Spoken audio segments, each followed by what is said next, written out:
Morning, everybody. How are we doing today? Good to see you here. Hi, Ray. Hi, Marla. Rain notwithstanding, that is true, Marla. It's hold on. I just lost my my stand just loosened up and the phone is about to fall. Hang on. Ah, okay. I will not touch anything. Can you still see the mat? Okay. Technical difficulties. I think we're good. All right. Monday morning, another Monday morning. I feel like so frequently, hey, Honora. Oh, so good to see you here. Good morning. So frequently, I'm always saying, it's a beautiful day. We just got back from a great walk. Well, I did just get back from a great walk, and I still believe it's a beautiful day. I like walking in a soft, warm rain. And as I tell my family all the time, there's no such thing as bad weather, only bad clothing. So boots, hats, raincoats are awesome. Hey, Judy. Hi, Christiane. So good to see everybody. So yeah, good to be here. All right, we'll get started in a minute. And welcome. I'm Annie Moyer. This is Sun and Moon Yoga Studios YouTube channel. And it is the Monday after Thanksgiving weekend. And it's been an interesting Thanksgiving. And I know that for so many of us, it's been a different Thanksgiving than what we ever have had before, and we've celebrated in different ways, or perhaps not at all, or perhaps had a very somber honoring of the weekend and of the history of this holiday and all of the mixed emotions that can bring up. And for some of us, we've managed to find joy in the possibilities that we do have. Zooming, in our case, with our family on the West Coast, and finding creative ways to, for example, we had my brother and his family over and we had pie in the backyard by firelight after we had our separate meals at home. And so we just figure out ways. And I named the class this morning the Hip Parade. We're going to focus on hip opening movements in the body. And often you'll hear yogis refer to the hips as the motor engines of the body, the things that allow us to walk forward through life with mobility, with flow, and with ease. And that's the way I'm approaching this morning. I'm thinking about all of us being challenged to find new ways forward. And for that, we have to be spry on our feet. We have to be able to pivot and to shift and to find our way forward in stranger than ever times. So that's what we can consider this morning energetically and mentally and perhaps spiritually as we do a short practice for the hips.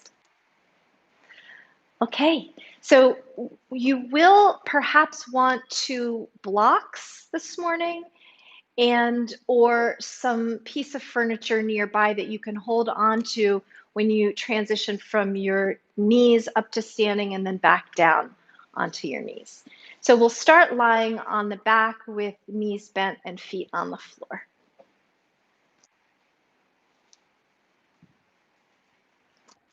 I'm going to roll out this extra mat.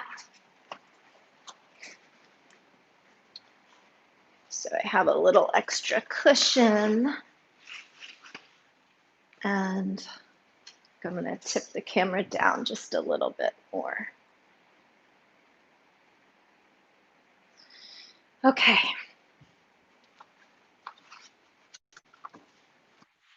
So on your mat, lying down, knees bent, feet on the floor, just a really simple rolling of the pelvis forward and back.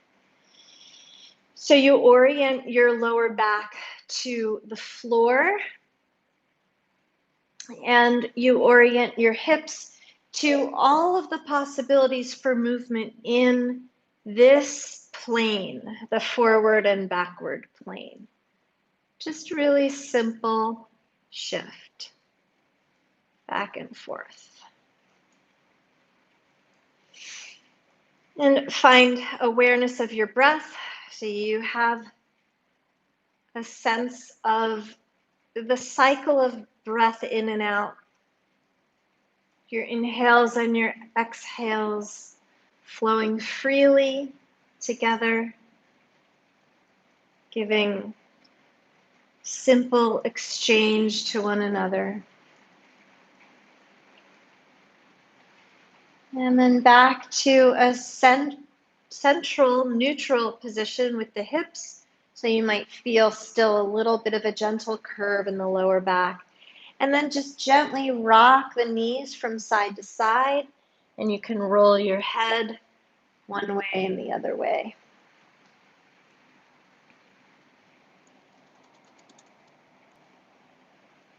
So now you're orienting the hips to the left and the right, and allowing the spine to gently spiral around a central column.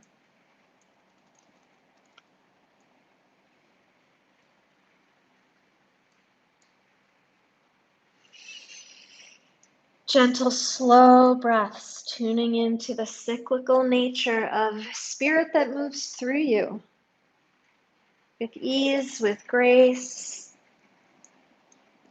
a refuge for those moments when moving forward doesn't seem possible, or the way to do so is very unclear. We can take these moments to hunker down and to breathe in and breathe out, helping the breath to do its most precious thing, which is to allow us to reset, to find the truth that every single moment is a new opportunity, every single moment.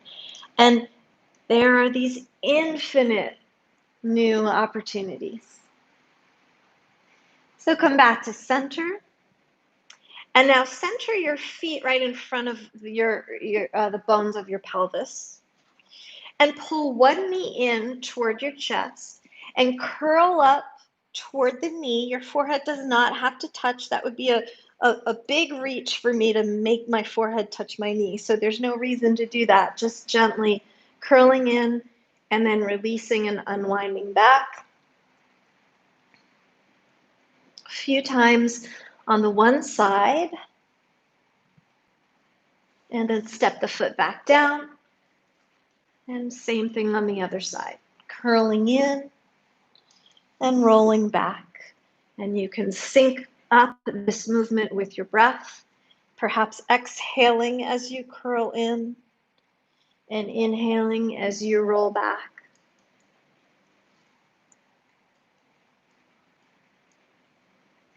You might notice you can create a little extra leverage for the movement by pressing the foot that's on the floor a little more firmly down, and perhaps acting as if you're trying to stretch the mat away from you. And then roll back and release that knee, step the foot back down, pull the other knee in, hug it in tight, give it a gentle squeeze, and then open the knee out to the side and bring it back to center. And that's all, just this simple opening out and drawing back in. So perhaps the knee is dialing around this imaginary clock, starting at 12 o'clock and opening out, maybe just to 2, perhaps all the way to 3. However far it goes is not nearly as relevant, or not at all relevant, compared to how you how you sense the shift and the change from one position all the way through to the next. And now bring that knee back to center. Kick the heel up so the leg gets either straight or as close to straight as it will.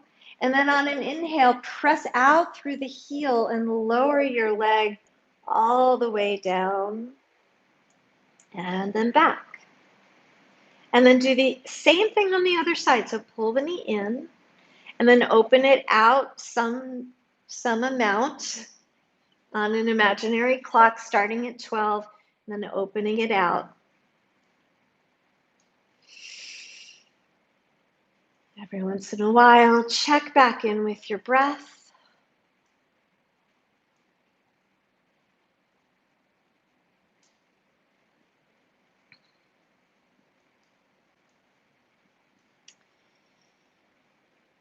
And notice the willingness of the hip joint to rotate out in this way without forcing it to go any further than it's willing, without asking it to do anything other than what it's doing.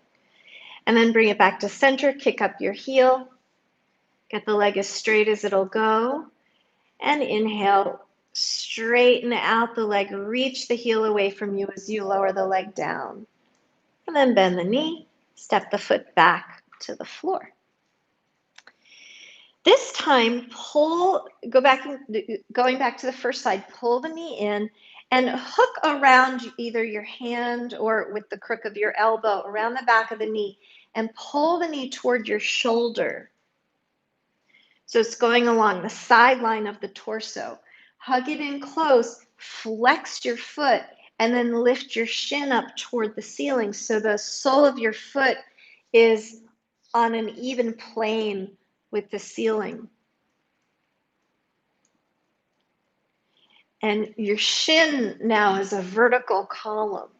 So how close your knee is to your shoulder doesn't matter. What we're looking for is a vertical shin, a flexed ankle, so the sole of the foot is flat and facing upward. And we're just drawing the knee as close to the shoulder as it will go. It might be up here, so it might seem like your knee isn't really bent all that much. That's fine. Let it be what it is. And just invite the knee to snuggle as close to the shoulder as it'll go. And if you pull it out a little bit more away from the side, you might notice a change. You might notice a different depth of the bend. The snuggle might be a little closer, a little tighter. Perhaps you reach up and hold on to the ankle, or maybe reaching around to the outside of the foot and pulling the foot down like a lever. Now pull the other knee in, straighten that leg up, and lower it down almost to the ground, but just hover it above the ground and give it a few little bouncies. So what we're in effect doing is a lunge, but it's a lunge flipped over on the back. Give a couple of breaths while you're here. You can keep bouncing the leg, or you can just let it settle down toward the floor.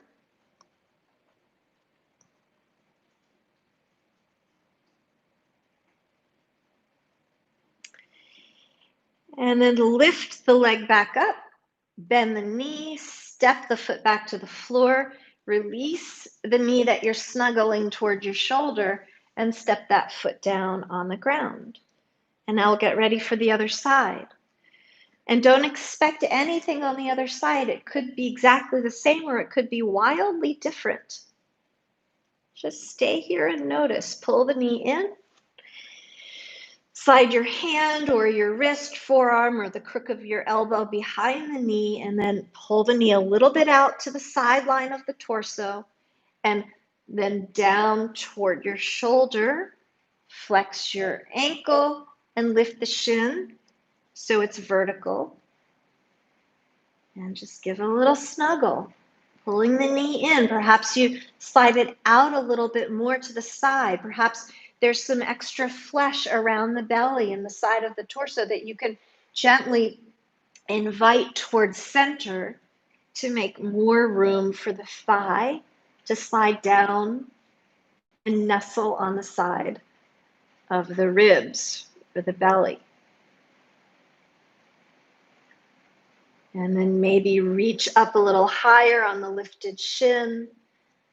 You can hold on to the shin or the ankle bones, or maybe peek the fingers up and around the outer edge of the foot, using the foot as a lever to draw the knee a little closer, a little further down.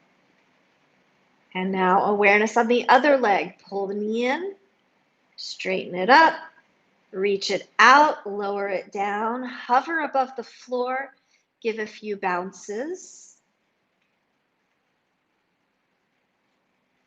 Give a few breaths. And then perhaps this straightened leg can settle down and rest on the ground. And keeping the foot here active, the ankle flexed. You don't have to, you can let it go soft.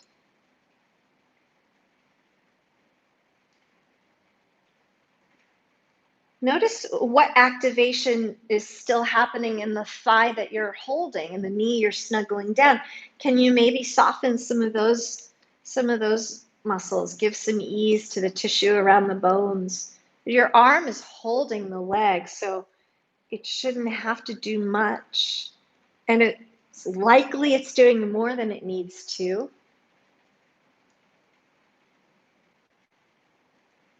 Another breath in.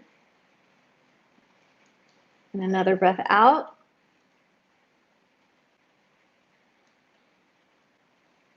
And then bring this straight leg back up. Bend the knee, foot to the floor. Release this other leg and step the foot down. And now roll the hips back and forth a few more times like we started. Inhaling and exhaling.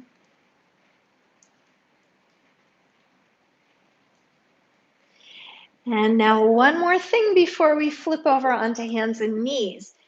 Pull the first knee in, flex the foot, turn the knee out to the side, and place the outer ankle on the top of your other knee.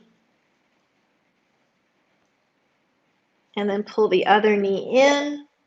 You may feel a big stretch on the outer hip of the top leg. And then do whatever you like with the bottom leg. You can keep it bent. You can straighten it up.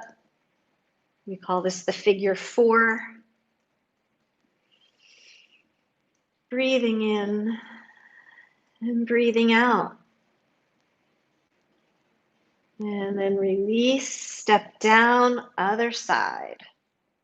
Pull the knee in, take the knee out to the side, flex the foot.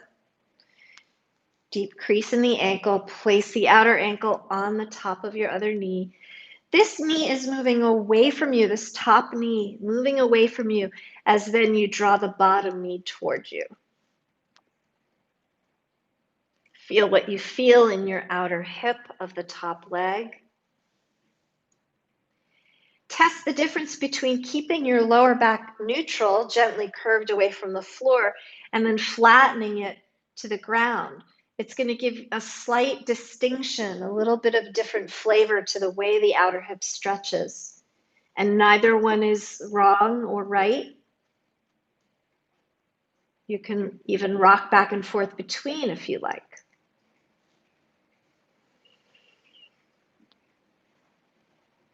And then release. Step the bottom foot down, undo the top leg, roll the hips back and forth a couple of times.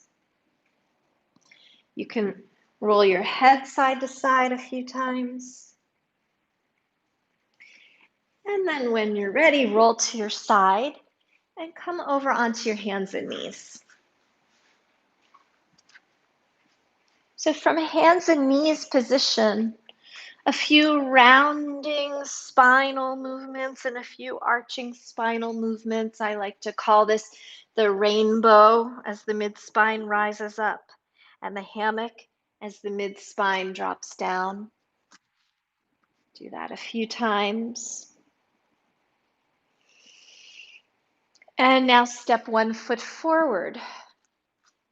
You can place the foot between the two hands or way on the outside of the hand.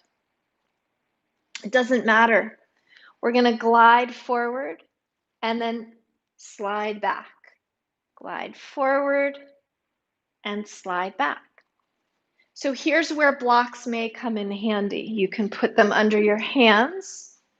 And this is also when furniture may come in handy. So you could have a chair here and use that to help you slide forward and glide back. So as we go back, turn the hips up behind you.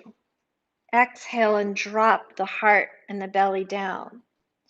And as you glide the hips forward, scoop the sitting bones underneath you a little bit and lift the belly and lift the heart. And inhale. And back and forth.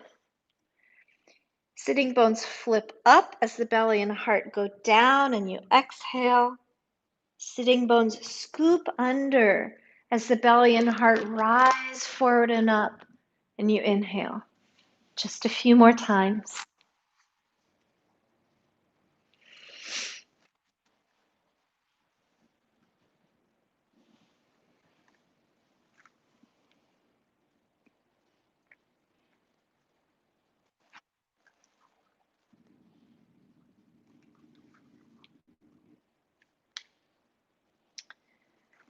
And then pause. Let's give one big scoop of the arms as you inhale, rising up. Look up between the hands. Let the hips sink down. Let them seek the ground, which is a nice way to remind ourselves that we can be held steady no matter what. And then release. And then hands down on whatever support is you're using underneath them. And then step back and switch feet. So if that transition with the foot stepping forward straight through center is difficult, then don't do it that way. Take the leg way out to the side and step it around. It's a lovely way to transition into the lunging position. And then you can readjust where your hands are from there. And exhale. Shift forward with the belly and heart, dropping them down as the sitting bones flip up behind you. Exhaling. And then inhaling the opposite way. Sitting bones scoop under. Belly lifts, heart lifts. Back and forth.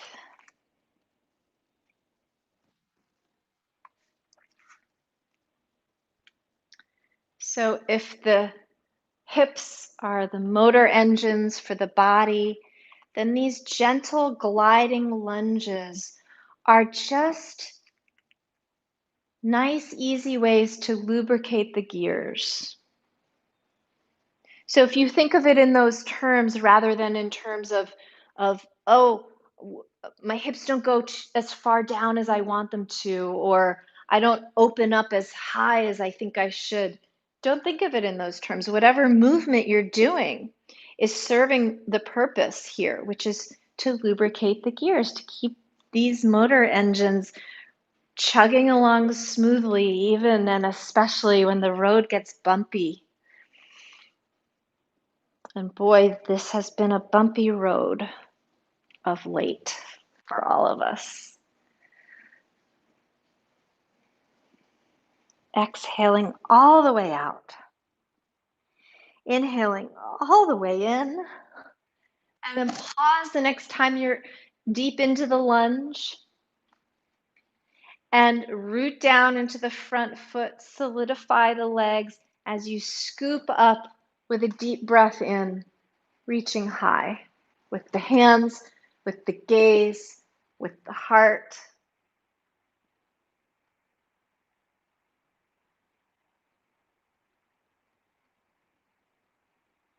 And then release back down and step the foot back. And again, it does not have to go straight back through center. It can go all the way around wide. Put your blocks or whatever you've got under your hands just off to the side for a moment. Come to a nice, simple downward facing dog. Tuck the toes, spread the fingers, root the palms. Exhale as you lift the hips up high.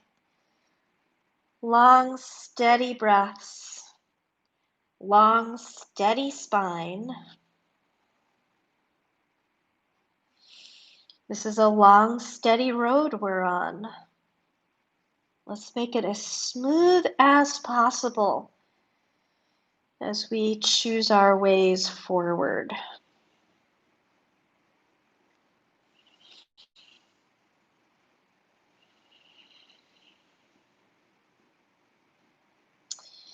And then come back down onto the hands and knees.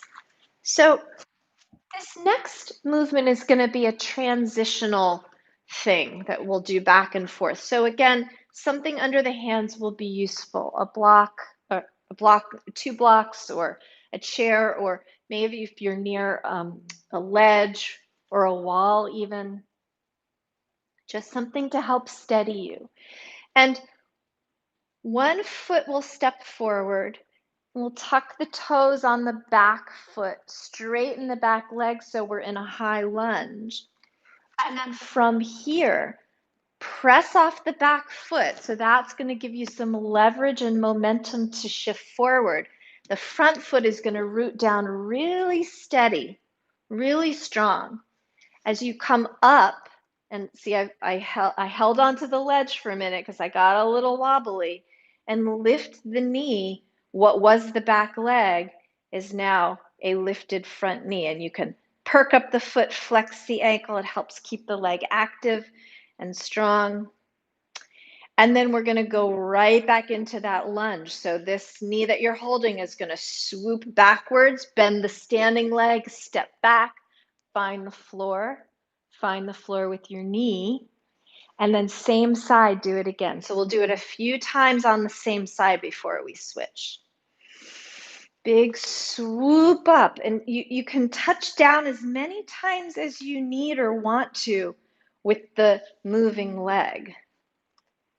And for me, it's easier on the way back down. For some of you, it might be easier on the way up. And it might get easier the more times you do it. So you notice the front foot never moves. It's just rooting down, sending a deep, strong anchor that can inform a steadiness in the rest of the body.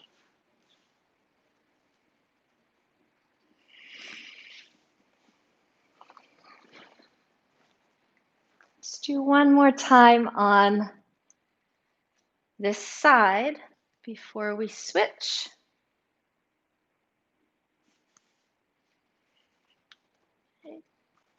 Back to table pose. We'll throw in a downward facing dog between sides. Inhale and exhale. Lift the hips, stretch the spine. Breathe the life that's moving through you.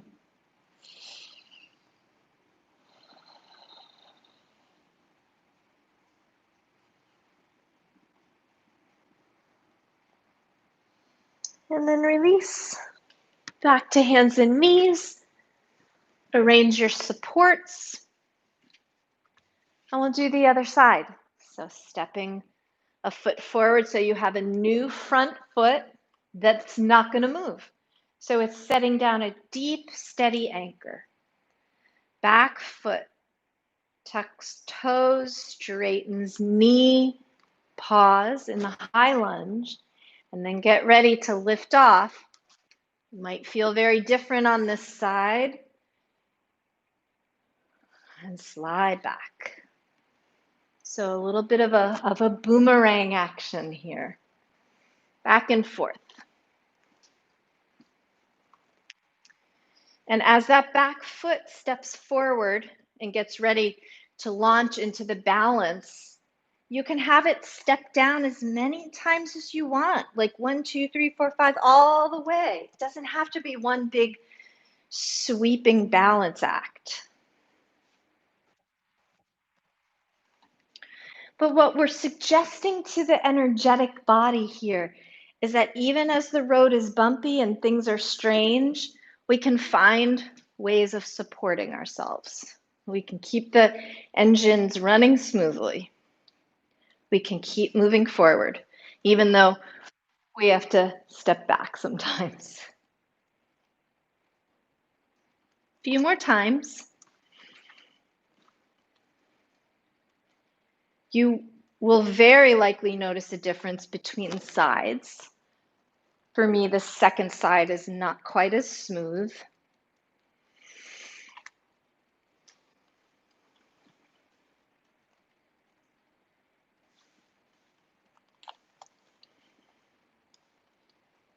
And then one more time.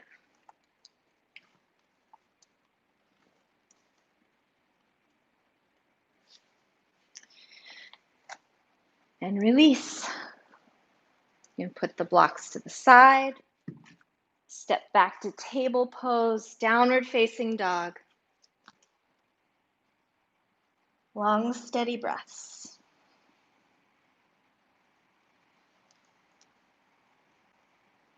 Now from dog pose, bring one knee in toward your chest and then scoop the foot underneath you to the other side. Shift your hips and your leg forward. Land on your shin and your hip. And then relax the back leg. Just let it do whatever it wants to do. Turn your heart forward and bow down over your front knee. So a modified, easy pigeon.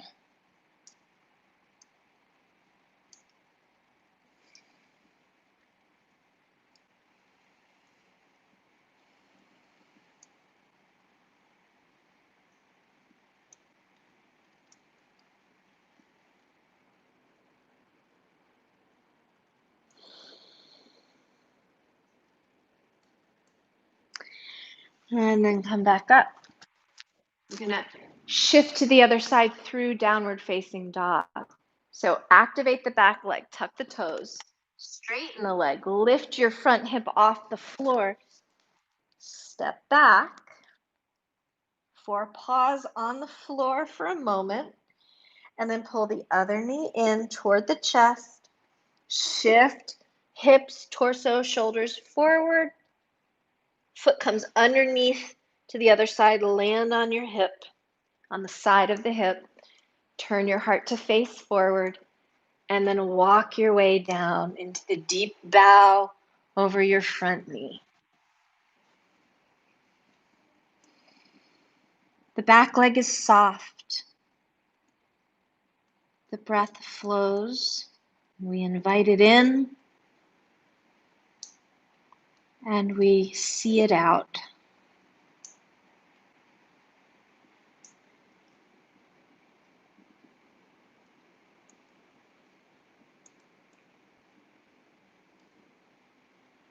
And then come back up slowly. Activate the back leg.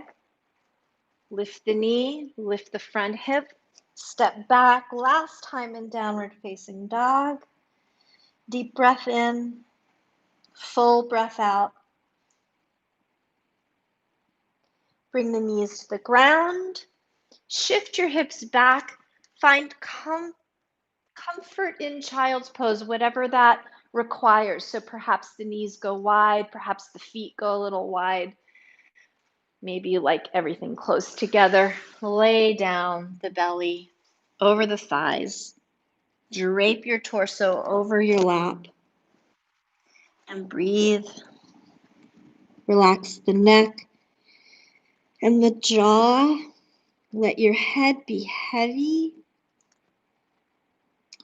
Let your breath be free. Child's pose is not everybody's idea of a place to be totally relaxed with free breath. So maybe you don't bow down as far. Maybe you need the room for the chest and the upper ribs to expand. So you could stack up blocks to support the head. Lots of ways to accommodate what we need. And what we need may change from day to day or moment to moment. That's part of being fluid. That's symbolic of the hips being these well lubricated engines for the rest of the body. So we teach ourselves how to go with the flow.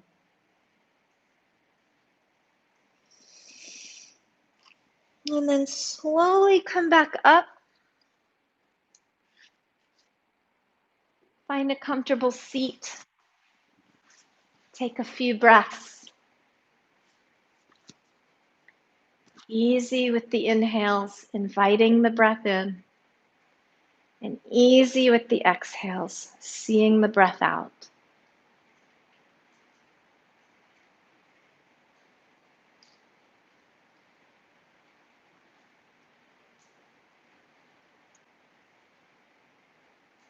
And then bring your palms together at your heart. Thank you so much for joining me today. I hope you have a wonderful day, and I will see you all soon.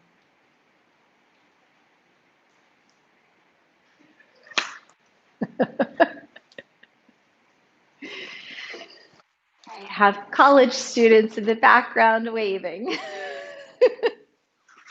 Take good care, everybody.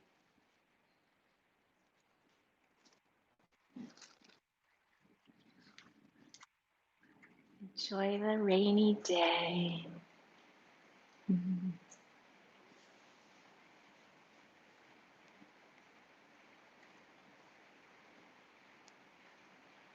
Oh, Honora, I see your comment here. That's beautiful. Yeah, knowing when to take the opportunity for a reset, recognizing when it presents itself. Amen.